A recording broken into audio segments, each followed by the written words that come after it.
आपके खूबसूरत शब्द किसी को जीवन दान दे सकते हैं। लंदन में ऑपरेशन से 2 घंटे पहले मरीज के कमरे में एक नर्स आई और वहां कमरे में रखे फूलों के गुलदस्ते को संवारते हुए मरीज से पूछने लगी, सर कौन सा डॉक्टर आपका ऑपरेशन कर रहा है? मरीज दर्द की हालत में नर्स को देखे बगैर ही कहने लगा, डॉक्टर जिप्सन। नर्स ने आश्चर्यचकित होकर, सर क्या सच में डॉक्टर जिप्सन ही आपका ऑपरेशन कर रहे हैं? मुझे तो यकीन ही नहीं हो रहा है। नर्स के प्रश्न से मरीज़ घबरा गया और कहने लगा, जी वही डॉक्टर कर रहे हैं। क्यों? आप इतना आश्चर्यचकित क्यों हैं? क्या कोई समस्या है? नर्स ने कहा, आप घबराइए नहीं, कोई समस्या नहीं है, बल्कि यह तो खुशी की बात है कि डॉक्टर जिप्सन जैसे बड़े डॉक्टर आपका ऑपरेशन कर रहे हैं।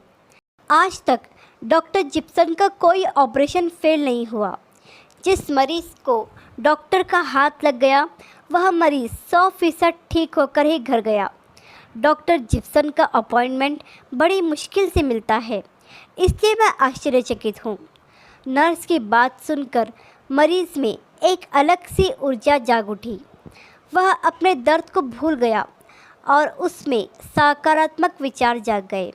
मरीज़ ने कहा, यह मेरी खुशकिस्मती है कि मेरा ऑपरेशन डॉक्टर जिप्सन कर रहे हैं। पहले मुझे लग रहा था कि अब मेरा अंतिम समय आ गया है, लेकिन अब मुझे पूरी उम्मीद है कि मैं ज़रूर ठीक हो जाऊंगा। नर्स ने एक बार फिर अपनी बात दोहराई, सच कह रही हूँ सर, मुझे अभी यकीन नहीं हो रहा है कि आपका ऑपरेशन महान डॉक्टर जिप्सन कर रहे हैं। अब आप बेफिक्र हो जाइए। थोड़ी देर बाद मरीज़ का ऑपरेशन थिएटर में ले जाया गया।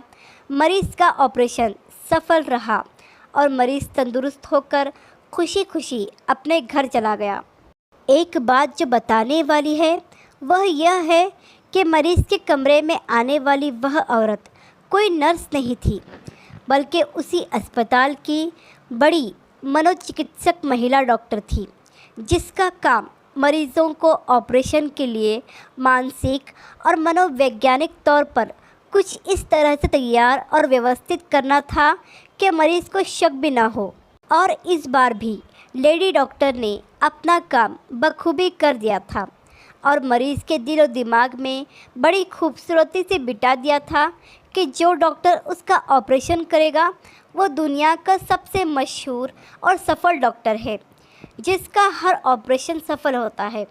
और इन सब बातों से रोगी स्वयं ही सकारात्मक रूप से सुधार की ओर लौट आया।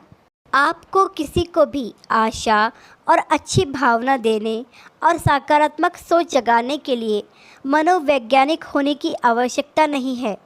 आराम और आशावाद के दो शब्द एक उदास व्यक्ति को एक जादुई प्रभाव और ऊर्जा देते हैं, जो कि किसी दवा में नहीं है। इसलिए हमेशा अच्छे शब्द बोले, दूसरों को नई उम्मीद दे। हो सकता है कि आपके कुछ खूबसूरत शब्द किसी को फिर से ज़िंदा कर दें। आशा करती हूँ ये कहानी आपको पसंद आई होगी। इस कहानी पर आपकी क्या राय है हमें कमेंट करके ज़रूर बताइए। कहानी पसंद आई हो तो लाइक और शेयर करना बिल्कुल भी ना भूलिए। चैनल पर नए हो तो चैनल को सब्सक्राइब ज़रूर कीजिए। कहानी सुनने के लिए आपका बहुत बहुत धन्यवाद।